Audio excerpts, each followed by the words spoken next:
నేను home minister కాకపోవడం criminals అదృష్టం. పవన్ కళ్యాణ్. నేరస్తులకు కులాలు అంటగట్టడం సరికాదని, నేరాలకు పాల్పడిన వారిని కులం పేరుతో సమర్థించడం సమాజానికి ప్రమాదకరమని AP deputy CM Pawan Kalyan హెచ్చరించారు. తాను హోంమంత్రిని కాదని, అది క్రిమినల్స్ అదృష్టం అన్నారు. రాష్ట్రంలో శాంతి భద్రతలు కఠినంగా అమలు కావాల్సిన అవసరం ఉందని, చట్టం ముందు అందరూ సమానమేనని స్పష్టం చేశారు. ఈ మేరకు కాకినాడలో నిర్వహించిన మన ఊరు మాట మంతి కార్యక్రమంలో జిల్లా ప్రజాప్రతినిధులు, అధికారులతో కలిసి పాల్గొన్న ఆయన కీలక వ్యాఖ్యలు చేశారు. అంతేకాకుండా నేరస్తులకు రాజకీయంగా అండగా నిలిచే నాయకులను ప్రజలు దూరం పెట్టాలని, ప్రాథమిక హక్కులకు భంగం కలిగించే వ్యక్తులను ఎన్నుకోబోమని ప్రజలు గట్టిగా చెప్పాల్సిన సమయం వచ్చిందన్నారు.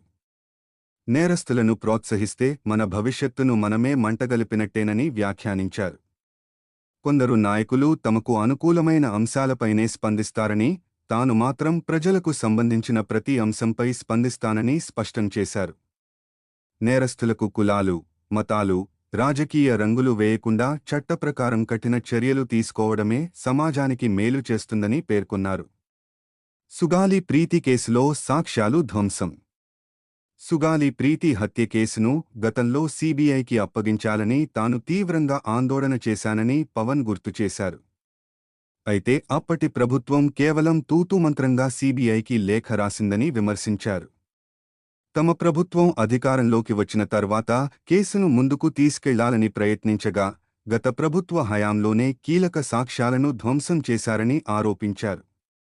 నేరస్తులను వెనకేసుకొస్తే అది సమాజానికి మంచిది కాదని, క్రిమినల్ గ్యాంగులతో ప్రభుత్వాలు నడవవని స్పష్టం చేశారు.